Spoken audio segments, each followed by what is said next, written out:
my biggest fault is um, my attention of being too scattered.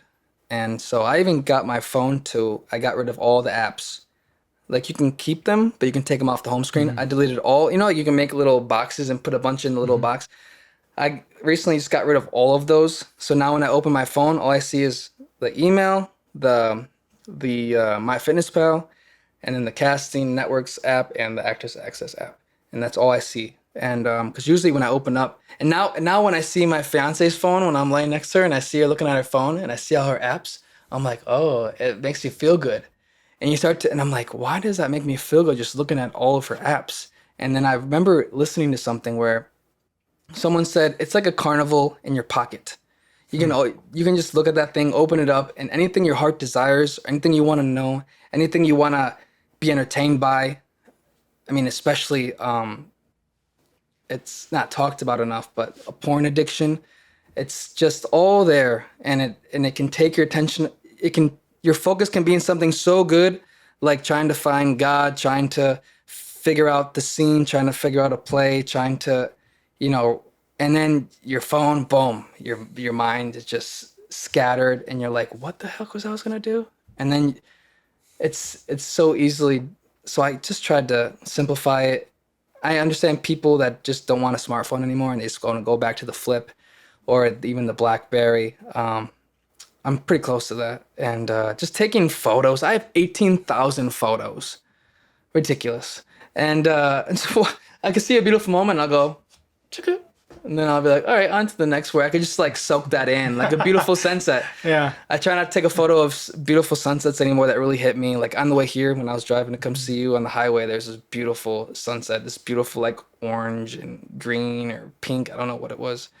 But that's the closest thing I feel to like a spiritual plane is sunsets. They really hit me. I used to like always go up to the roof on my birthday, on the night of my birthday, to just, get a sense of spirituality and stay out of my brain and out of my thoughts. We have like 60,000 thoughts a day. I don't know how they probably did some like had somebody write down like a clicker every time they had a thought in a minute or two, and they probably multiplied that by how long a human being average is awake. But they say 60 to 70,000 thoughts a day if someone has, and if you don't like plan your day out with like good intention, exercise, eating the same amount of, say you weigh 150, 100 pounds, you get 150 ounces, no, 150 grams of protein. That's what they say.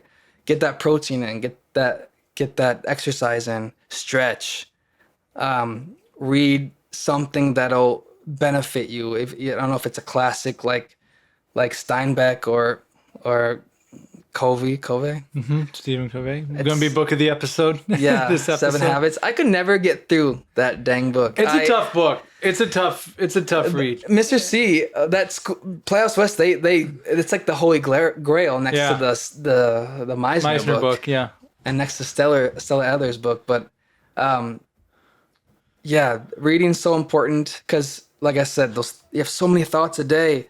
They're not all going to be good. There's going to be some bad ones. Majority are going to be either thinking about people that don't like you, or thinking of something that you could have done, or thinking of the time your heart was broken, or thinking about why doesn't that person like me? Why doesn't that person love me anymore?